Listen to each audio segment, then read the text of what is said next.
What's up, guys? Jeff Judd coming to you live from the I don't know studios. It don't really matter. Here to talk about the West Virginia Derby coming up this weekend. Of course, it's at Mountaineer Country Road. Take me home to the place I belong, West Virginia. Blah.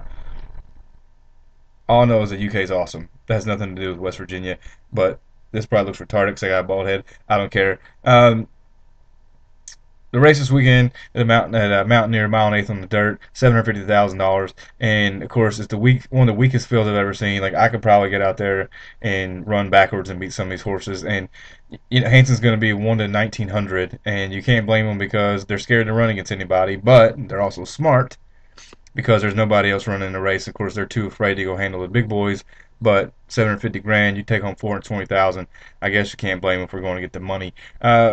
An interesting horse that I could really only talk about in here. Of course, the only way you can make money is trying to beat Hansen. I mean, he's been beat. He got beat last time going a mile and an eighth at Keeneland. Of course, that was when Doulahan won the race, and I was there. And coming down the lane, he was a very tired horse. Seems like a mile and a 16th is probably his best distance. Obviously, I think he's pretty much whooped on everybody in the mile and 16th, and even the Breeders' Cup Juvenile last year.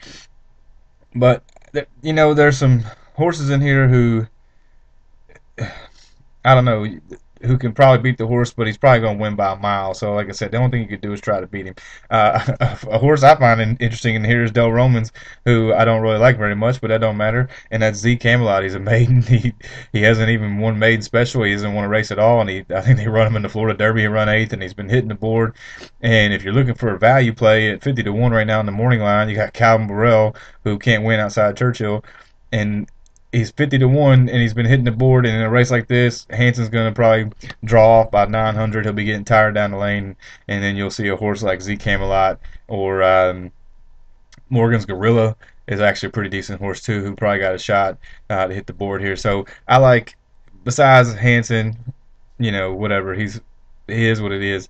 But I mean, like Morgan's Gorilla's probably got a live shot, and then of course you got Z Camelot the maiden. I mean, take a chance, man. Spend a couple bucks, and take your tries. Take 4 or 5 horses. Hansen will run second. 4 or 5 horses will run third, and then mix and match your exactas. Because if Hansen wins, no matter unless Z Camelot runs second, you're not going to make any money. So I like the value play in this race. Of course, all the money's gonna go on Hansen. Like I said, if he wins, you ain't gonna make any money at the window, so you might as well not even bet unless you try to beat him. Only way to make some money. Z Camelot the maiden, and of course Morgan's Gorilla is a live shot in the race if you're trying to beat Hansen. Good luck watching this white horse uh, go off at 1 to 1900. Go Cats.